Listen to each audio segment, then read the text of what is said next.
ഈ സിനിമയിൽ എഡിറ്റ് ചെയ്ത് മാറ്റിയ ചിത്രങ്ങൾ അത് കൗസർ ബാനു എന്ന് പറയുന്ന 9 മാസം ഗർഭിണിയായ പെൺകുട്ടിയെ സ്ത്രീയെ അതിക്രൂരമായി ബലാത്സംഗം ചെയ്ത് സീന വെട്ടിമാറ്റാൻ പോകുന്നത്. കൗസർ ബാനു സാങ്കല്പികമാണോ? കൗസർ ബാനുവിന്റെ ഭർത്താവിന്റെ പേര് ഞാൻ പറയട്ടെ, ഫിറോസ് പറഞ്ഞ എന്താണെന്ന് അറിയാമോ? 10 വർഷത്തിനു ശേഷം ഞാൻ സംസാരിക്കുകയാണ്, എന്റെ ഭാര്യയെ അവർ എങ്ങനെയാ ക്രൂരമായി റേപ്പ് ചെയ്തിട്ട് വയറ് പിളർന്ന് അതിൽ നിന്ന് ഭ്രൂണം പുറത്തേക്കെടുത്തു അവർ എന്നാണ് പറഞ്ഞിരിക്കുന്നത്. ഫിറോസാണ് സ്വന്തം ഭർത്താവ് പറയാണ് 10 വർഷത്തിനു ശേഷം.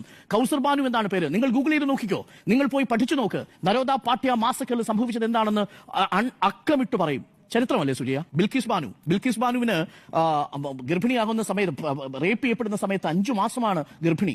5 മാസമാണ് അവരുടെ ശരീരത്തിൽ ഒരു കുഞ്ഞു വളരുന്നത്. അവരോടൊപ്പം പ്രായമായ 3 വയസ്സുള്ള കുഞ്ഞിനെ അല്ലേ എങ്ങനെയാ കൊന്നത്? തലക്കടിച്ചിട്ട് താഴേക്കെടുത്ത് പാറയിലടിച്ച് കൊല്ലുകയാണ്. എത്ര പേരാ പ്രതികൾ? 11 പേർ.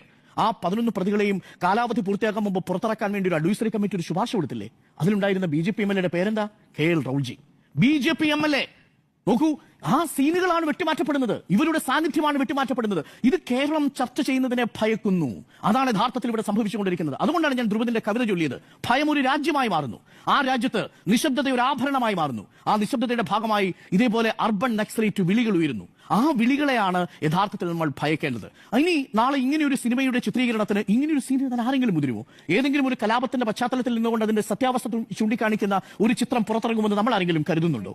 ഇവിടെ ഇതേപോലെ പോർവിളികളുമായി വന്നാൽ, ഇതേപോലെ ഭയപ്പെടുത്തലുകളുമായി വന്നാൽ, അതുകൊണ്ട് എന്റെ ഇതിനകത്തുള്ള വളരെ വിനീതമായിട്ടുള്ള സബ്മിഷൻ, യഥാർത്ഥത്തിൽ ഇത് നമ്മളുടെ എല്ലാവരുടെയും ഒരു പരാജയമായി മാറുകയാണ്. നമ്മളെല്ലാവരും ആ നവഫാസിസ്റ്റ് സമൂഹത്തിന്റെ ഭാഗമായി കൊണ്ടിരിക്കുകയാണ്.